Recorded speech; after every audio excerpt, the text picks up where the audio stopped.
You've made yourself get up, had breakfast.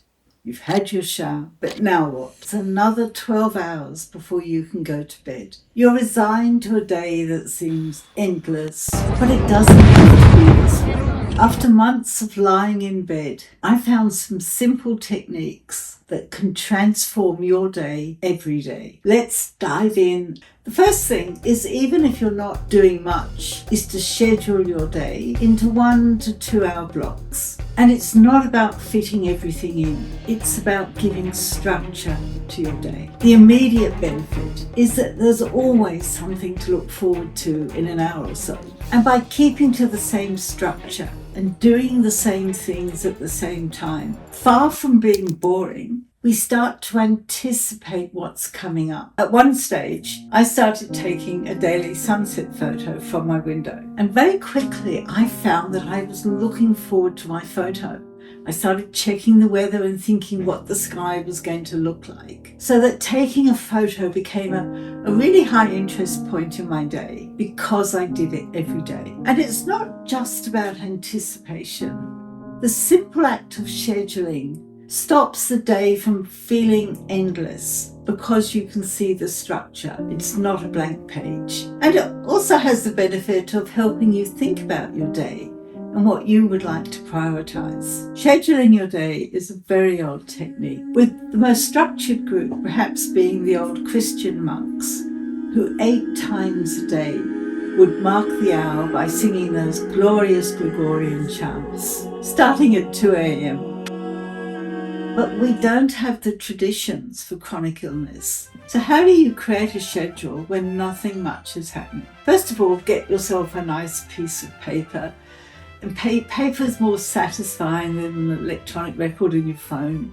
So get the paper, and it can be the back of an old circular. It doesn't really matter what it is. Then start by scheduling food events, breakfast time, lunchtime, dinner time, and then morning tea or 11s and afternoon tea. And that has sort of broken the day up into several parts already. And you don't have to eat anything at these times. Just having a drink can break up your day and give you something to look forward to. And then next, if you need rest or quieter times during the day, schedule these so they happen. And then fill in the gaps with whatever interests you. Listening to a particular live radio program, scheduling a daily TV show, streaming movies, simple hobbies, and times to text and talk to friends. And of course, audiobooks are tremendous. Listening to a book for a scheduled hour a day, similar to the old serialized books on radio, is a lovely slow way to enjoy a story. Do try scheduling, but give yourself a few days to settle into it,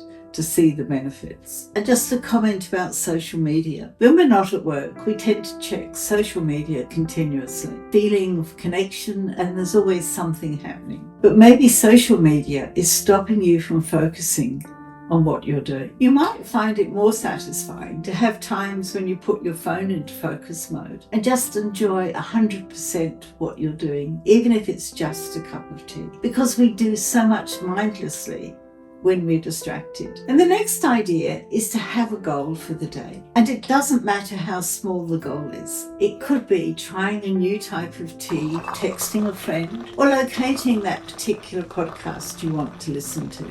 The purpose of having a goal is to give you a challenge, and then that sense of achievement when you do it. And this really works even if the goal is small, because it focuses your attention on something you have done. And associated with the idea of achievement, another idea is at the end of the day is to create a visual record of what you have done during the day. Actually write out a list of the things you've done, or you just get a highlighter and highlight the things you've done in your schedule.